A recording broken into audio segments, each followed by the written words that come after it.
Habang busy ang lahat dito sa finals na nagaganap kayo, mukhang itong Magnolia ay handa nang gumawa ng isang trade. At ayon dito sa mga sources, mukhang kabilang dito itong SMB, pati na itong Northport Batang-Pierre. Mukhang ang mangyayari dito, nakikita natin, itong Magnolia makukuha yung first round pick ng Northport, pang number 5 yun sa draft, plus itong si Keith Jimenez. Ang San Miguel Beer makukuha itong si Gio Haladon. Ang Northport naman makukuha itong si Simon Enciso, si Jeron Teng at yung first round pick ng Magnolia. So ganyan ang magiging palitan ngayon.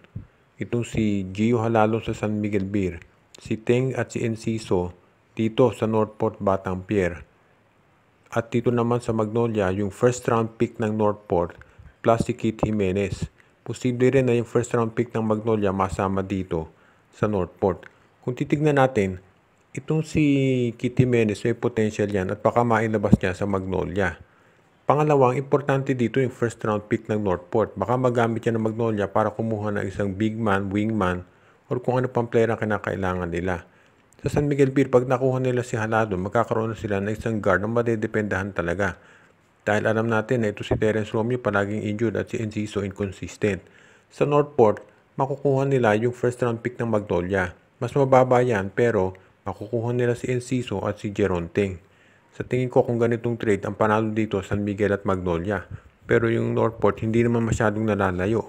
Lalo na at meron din sila makukuhang first round pick. Of course, kinakailangan din natin i-considera na hindi masyadong consistent itong si Enciso.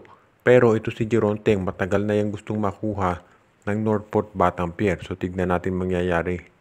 Ang isa pa nating balita ngayon, mukhang itong TNT Tropang Giga ay interesado na makuha ang serbisyo nitong si Bong Quinto ng Meralco. Kung pinapanood ninyo yung finals, makikita ninyo na itong si Quinto isa doon sa mga players talaga na nagre-rely itong Meralco Bulls dahil sa kanyang height at sa kanyang post-up presence. At alam natin na malakas talaga itong si Quinto rather. Ngayon, ang tanong dito ay kung ano ang gagawin ng management ng MVP Group kung gusto nga itong makuha ni Chot Reyes.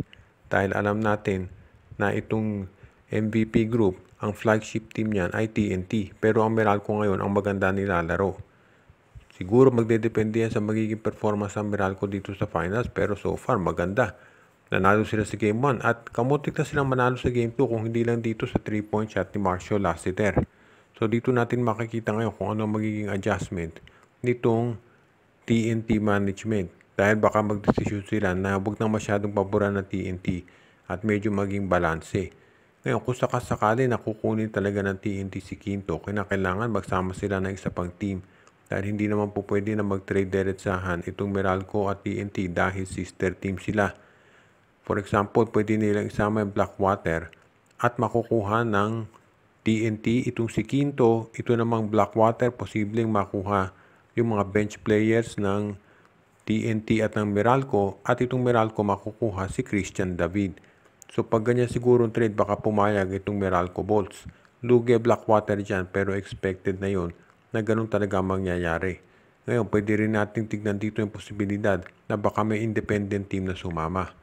Dahil alam natin ang Converge gustong makuha ito si Quinto. So isa din yan sa titignan posibilidad ng mga teams ngayon. Alam natin itong MVP Group, kagawa talaga ng paraan para manalo. So tignan natin kung papayag silang matrade si Quinto.